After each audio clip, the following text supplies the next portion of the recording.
Well, I grew up in Mobile, Alabama, and the culture was kind of a way of life, and I never thought much about it. And going through high school, I didn't get involved in drinking or at all. I played some sports, and then I went on to college. But when I got out of college, I went back to Mobile and got right back into. Everybody was there, and we all went to Mardi Gras functions and country club functions and all that. And it was just the way of life. That's when I decided, when I got out of university or graduated, that I was going to leave Mobile. I was going to make a break. So anyway, I did, and I went to New York. And in New York, it was pretty fast-paced for a boy from Mobile. But I did well, and I worked for a big company. And again, it was kind of in that realm where after work, everybody got together. And then I met a group of people who asked me if I would open their office to be a mortgage banker out of Virginia. And that went well, but that's all cocktails. I mean, that's all promotion kind of things. And it fit right into what I was used to. And I had no idea that, what toll it would take on me. It was pretty busy, and bottom line was all active, and you kind of, I guess you gave yourself a little award by weekends. You'd have more party time than you needed to. To fast forward it a little bit, I realized at that point there was a lot of things in my life that were not doing well. One, I went through a divorce. And, it's not so much that I provided very well. Financially, there's never been a problem. But some people can function and be financially responsible, but you're not responsible as far as your feelings go.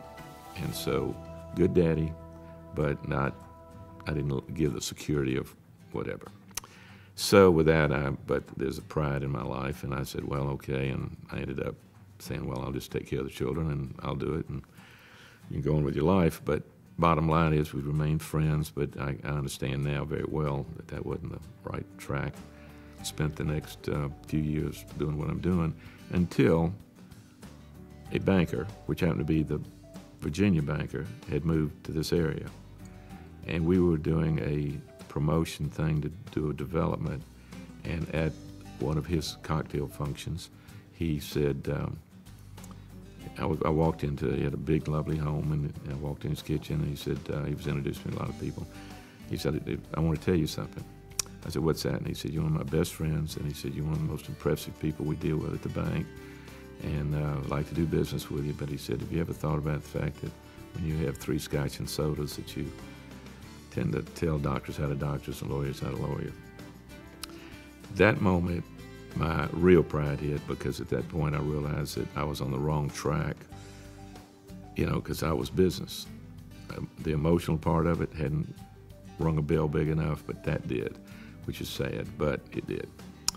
And that moment, I put that scotch and soda on the counter, and that was it. I never had another drink. And I was 50. So the next year I spent trying to figure out, exactly, first of all, you kind of think about how many friends you have and what you're going to do when you play golf or when you're going to go do whatever. And, people never call you up and say, let's go get a cup of coffee. It's always, let's meet you for a drink or something. But it wasn't hard. I think I'm strong enough personality that I just said, I'm going to be me, and let it go with that. But there was a big hole in the boat. When I walked in to 202, I looked around, and ironically, I was very quiet at first. I didn't know what to say, where to go, what to do. And as I walked out, I recognized 2 professors and 2 bankers and 3 doctors that I knew. And again, it's Alcoholics Anonymous, but bottom line was that all of a sudden kind of took the air out that I was probably in the right spot. And for that period, I was quiet for a while because I wanted to hear what in the world was going on. And then I realized that I was definitely in the right spot. And as I would go home, and I went to a meeting every day.